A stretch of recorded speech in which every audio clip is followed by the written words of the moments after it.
All right, so we're going to get to clean a Glock here. This is Glockzilla, my favorite gun I've ever owned in my life. I've got a few guns.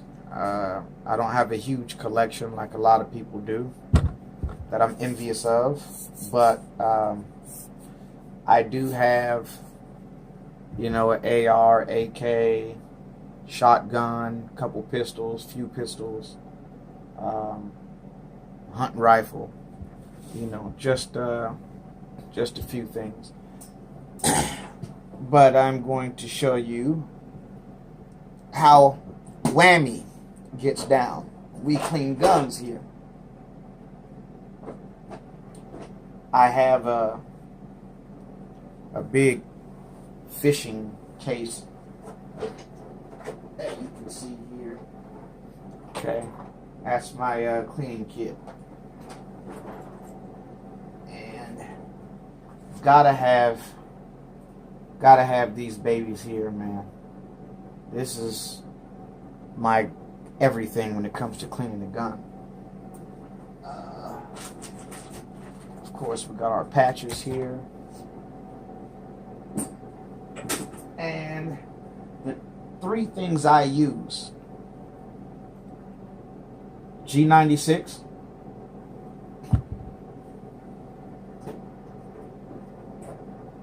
and I use Zero Friction. This stuff right here, this is, I feel like I can't clean my gun if I don't have this, because there's a certain way I lube my Glocks, and any of my handguns I've ever had, there's a certain way I oil it, and this is very important to get in those skinny little spots. And last but not least, the greatest of them all, Hoppies number 9. You can't clean a gun without Hoppies. I don't care what other things you guys use, solvents. I'm sure other stuff works fine, but it'll never have the smell and scent of Hoppies. Best smelling gun cleaning solvent there is on the market. All right, let me get this stuff here out of the way. I'll put you down here for a moment, and let me get my few of my things together here. I guess that'll do for right now. Yeah. Okay. And my 10mm headpiece there. All right. Okay, let's get started.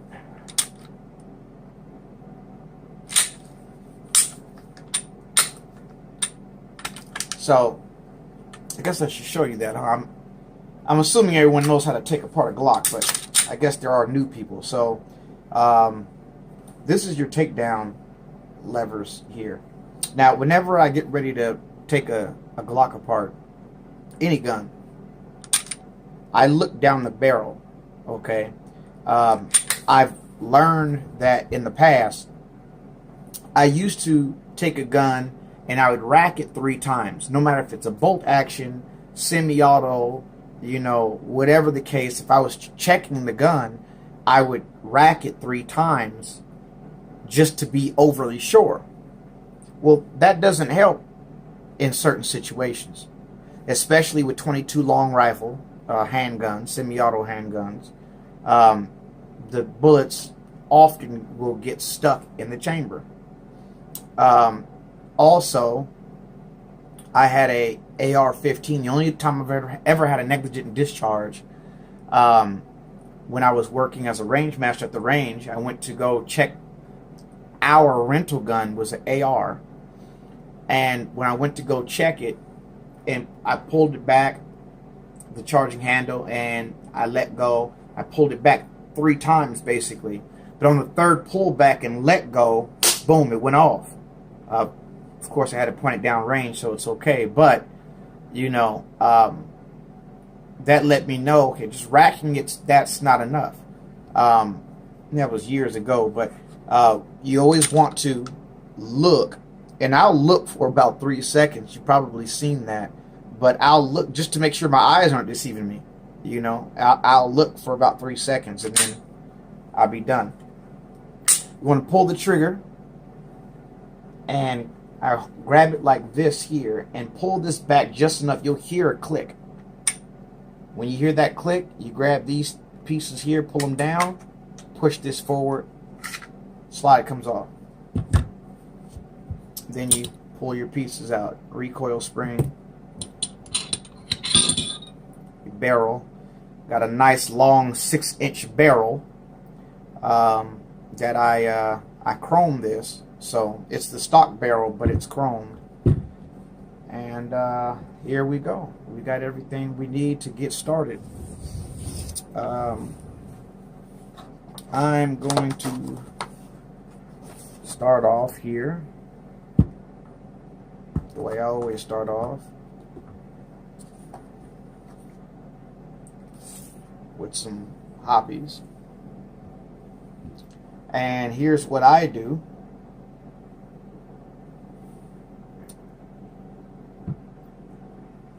I dip this in the hoppies, my barrel, and I just leave it in there. So while I'm cleaning this and cleaning the slide, this is just soaking in the hoppies. This is how I do it. Everyone has their own way of doing what they do. This is how I do mine. I've seen some people brag about not cleaning their Glocks, and you know, it is awesome that we have guns that are so reliable. You don't have to clean it all the time if you don't want to. That's cool. But I make sure I clean mine all the time. I don't, after every range visit, I clean my gun. It always has to be clean.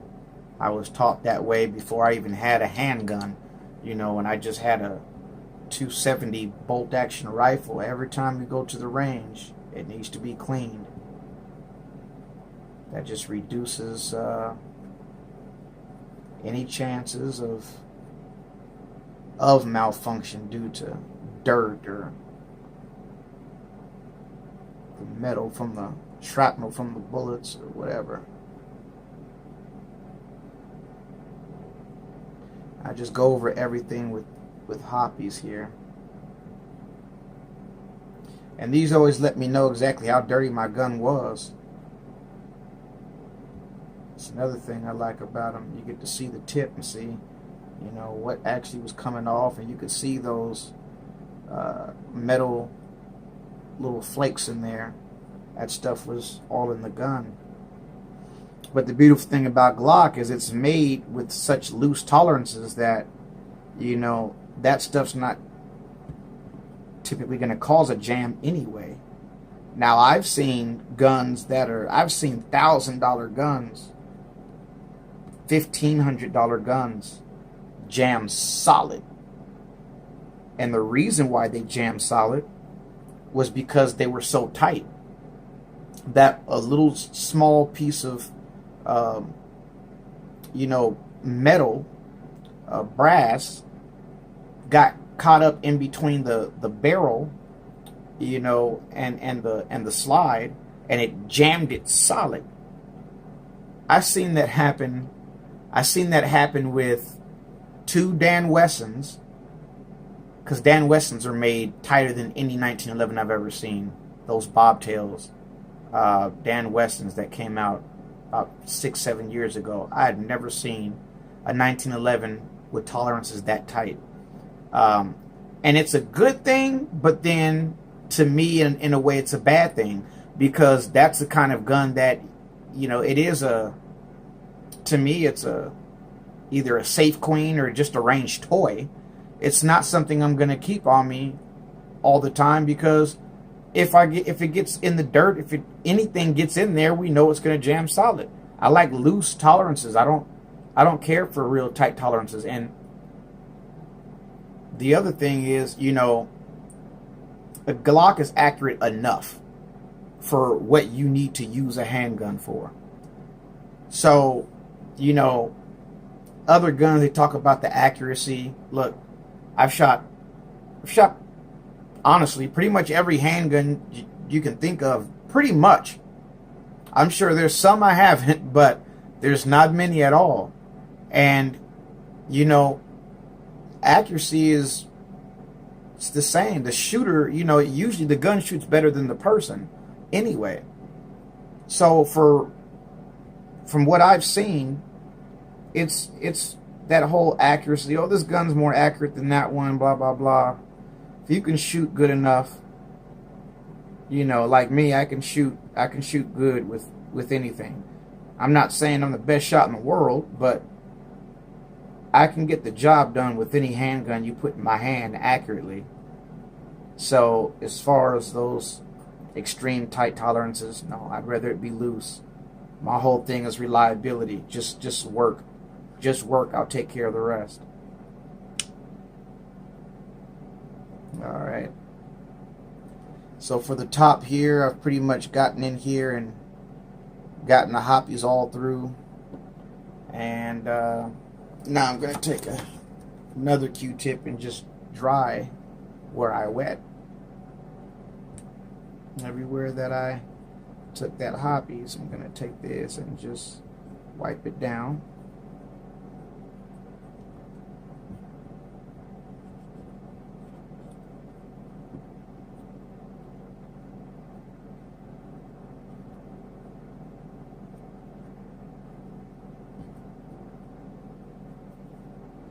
Sometimes you get a little bit of hair caught in there. Just make sure I pull that out. I don't like that stuff being stuck in there, so I'm pretty careful about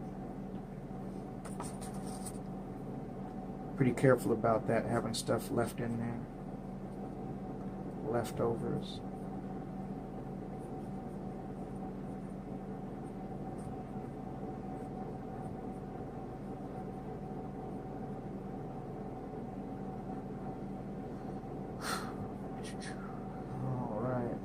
Almost done here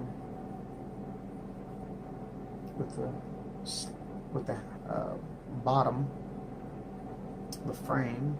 Almost done. For a while there, I was out of the gun loop. You know, gun news and whatnot. I was just out of it. I hadn't kept up with what was new and whatnot, and I was just got caught up in just the life of work and family, all that good stuff, and then I ended up with cancer, pancreatic cancer. I'm gonna flip this over.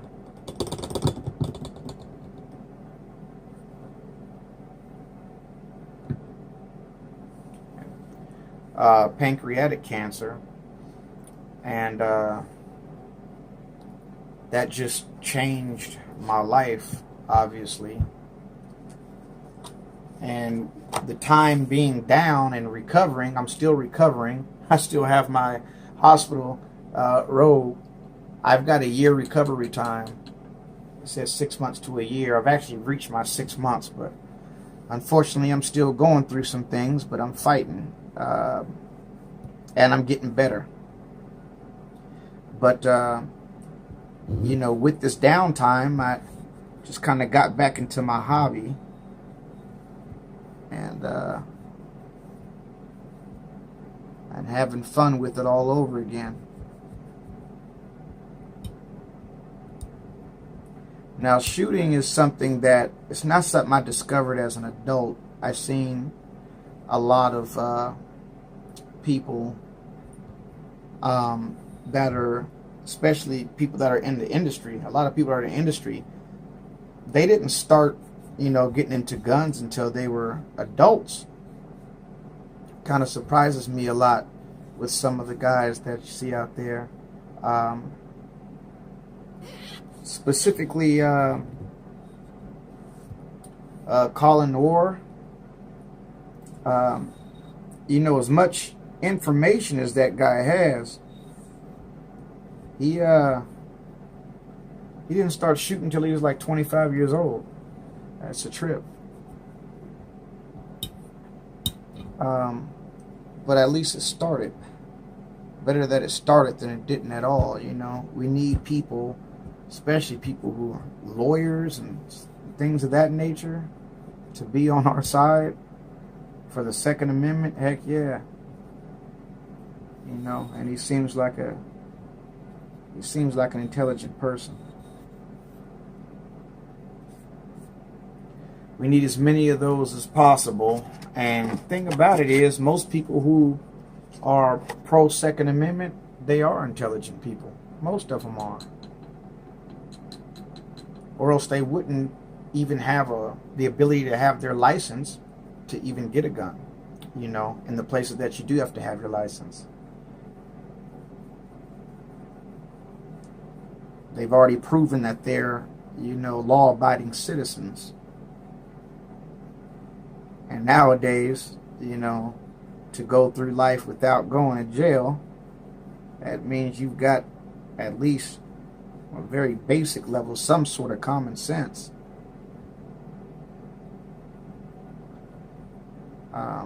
But I grew up, you know, this is a family thing. I was born into this. My mom, dad, grandfather, they all introduced me into this world of firearms. And my dad was having he had to make a decision when he wanted to bring me into it. That's every parent's decision, you know. The thing is, you got to know your child. You know, where are they at? Are they still at the stage where they're having a hard time listening? You know, are they very quick to listen? Are they very good listeners? You just know your child. And with that being said, when you know your child very well, then you can determine when you think it's okay to introduce your child into firearms. With that being said, for whatever reason, my dad chose the age of 8 years old. When I was 8 years old, I was able to shoot the .22, and then they seen I was very good with that. Then I was able to shoot my mother's .357 Magnum at 8 years old. I loved it. And my grandpa had what's called a cleaning room, a gun room, where he reloaded his bullets, had everything. You know, he did all his own reloading and everything. He passed away 6 years ago now. I miss him a lot. There's some things that I never got to do with him. Certain things that he didn't teach me, like rabbit hunting. You know, he taught me deer and big game hunting. He taught me big game hunting. Even hunting grouse. But I never got to go duck hunting. You know, hunting with a shotgun. I never got to do that. I never really went target practicing with a shotgun, period. I did, you know, when we go out into the woods ourselves and we just bang along with however we want to do. But as far as, like, you know, throwing the clay pigeons up in the air and shooting them and stuff like that, I never got to experience that. I never got to experience any bird hunting. But I plan on doing that. Alright. So I've cleaned, I've got in there pretty good. I can see the tips and see how dirty they were. You know. I only shot like 100 rounds. It's not extremely dirty or anything. But since we're recording this, you know what? I was thinking about taking it down and cleaning, you know, the firing pin, getting all the way down in there, but I don't think I'm going to do that just yet.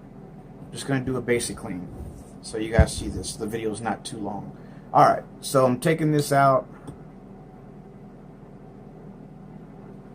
Okay.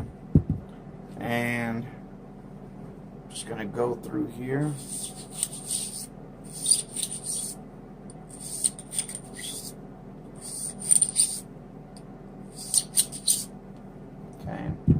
with the brush and just loosen up any of the dirt and grime that's in that barrel. Now the good thing is it was soaking in hoppy, so it's lifted a lot of the dirt already anyway. So now I go through there and I scrape it up some more. Unscrew this, throw this on.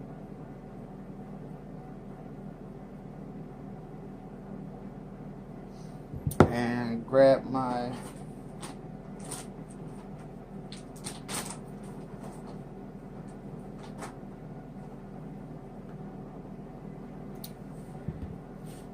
cloths, put it on top of there, and you go through. Boom. Look at that. Look at that. Pretty much black. I'm going to go through again. It really lifted that stuff up in there. Boom. So this time, you know, you still see the dirt. Wasn't as much. It's kind of dried it down.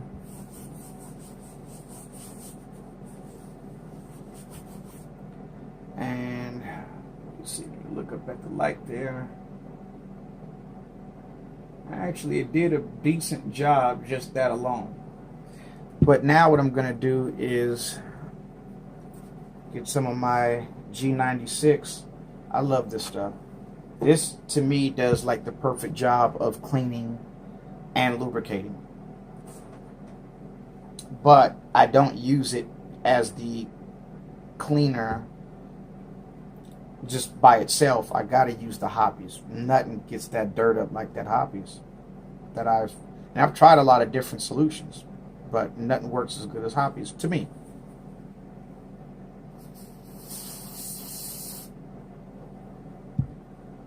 Okay, so put some of that on there.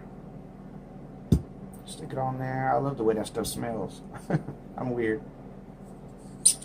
Go through there. Boom. Look at that. See that? So now that I went through there again with that, I'm going to go back through and scrub one more time.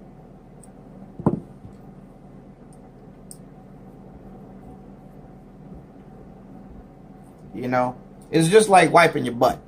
You know, you know, I and get those wipes, those booty wipes that are like baby wipes for adults, and you get some of that and get some toilet paper, and you go back and forth with that until you cleaned it good and swell. Don't want any stripes in your drawers, right?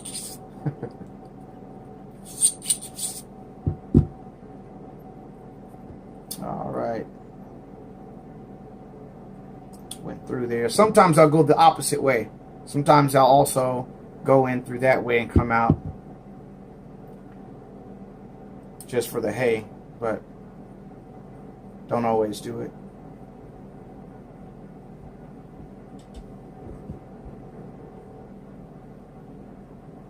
All right, 2 more of these. Here we go. Boom. Dark. Look at that.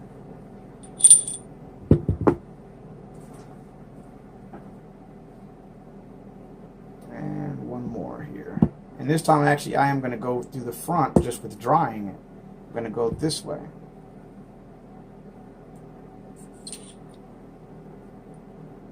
Okay. And one more. One more to make sure it's all the way dry. But it's been lubricated. And we're not going to take all the lubrication off, but we do want to make sure it's dry.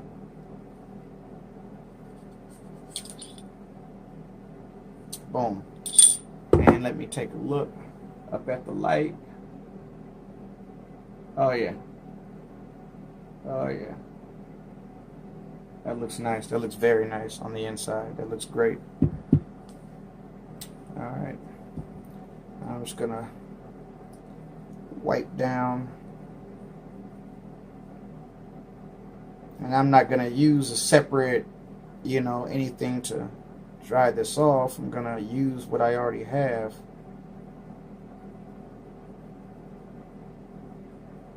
And you know, one of my old previous job, one of the funnest jobs I've ever had was, as I mentioned before, I was a range master for about 5 years.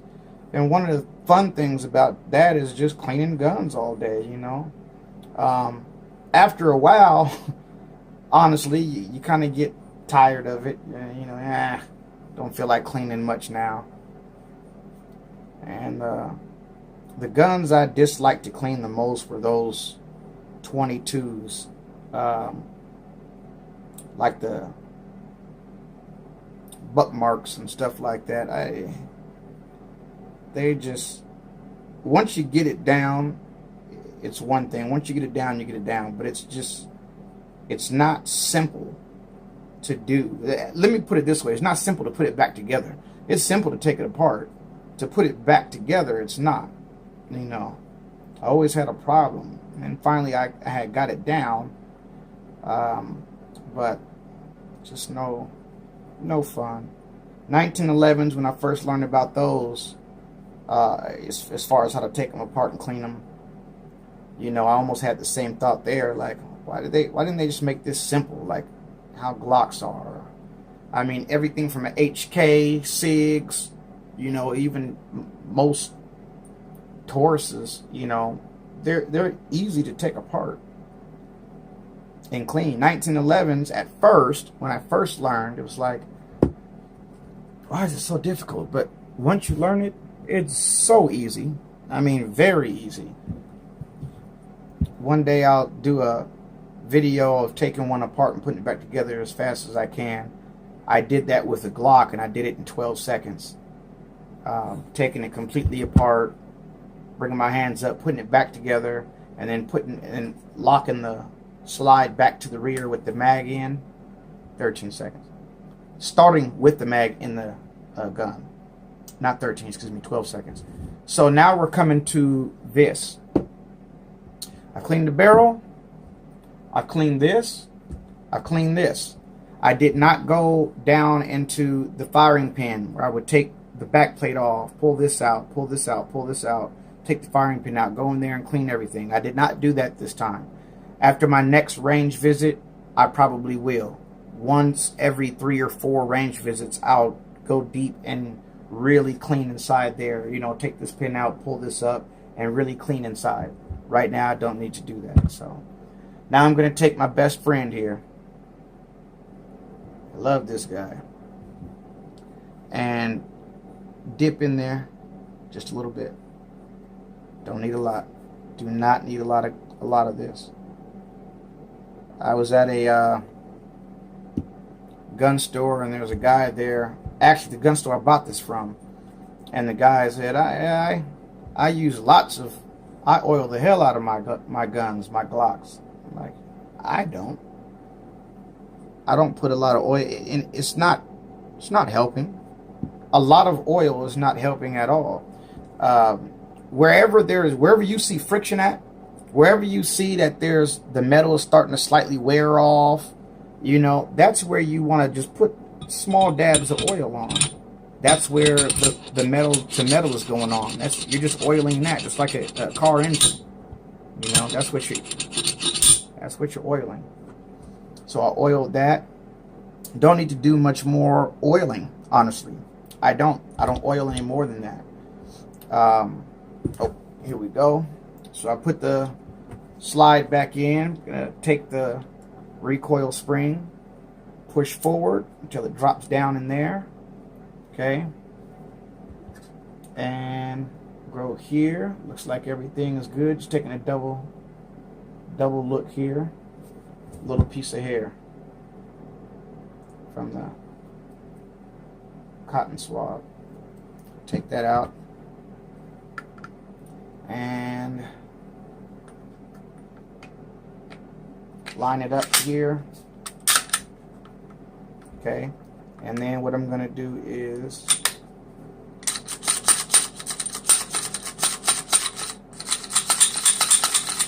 cycle that oil through there.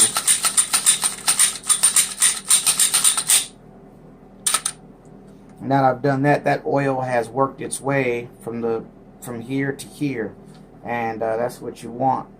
And I'm just going to put a little bit more in and do it one more time, just a tad. Like I said, I don't put much in there anyway. Once you put a lot of oil in there, to be honest with you, all you're doing is making it harder to clean. Next time you clean it, you're going to have more to clean. It's not helping, because a lot of people are putting oil in spots that it doesn't need oil. There is no metal on metal moving in a lot of the areas that these guys are putting oil. It's just useless oil, and it's just going to cause a bunch of dirt balls and gunk. That's all it's going to do.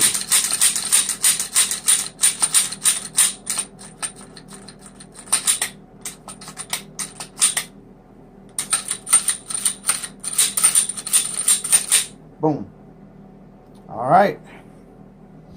And just take one of these. I'm just going to wipe it down here. Mods I've done to this gun, I've done, as you can see, it's stippled. And everybody has their opinions on stippling.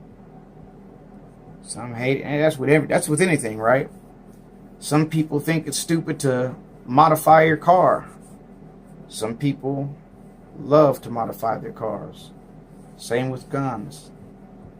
There's always going to be people who like it and don't like it, and that goes with all things in life. So don't get butthurt when somebody tells you that your stippling job is stupid. That's just their opinion. Just like assholes, everyone has one. Alright, wiped it down here, wiped it down in the front.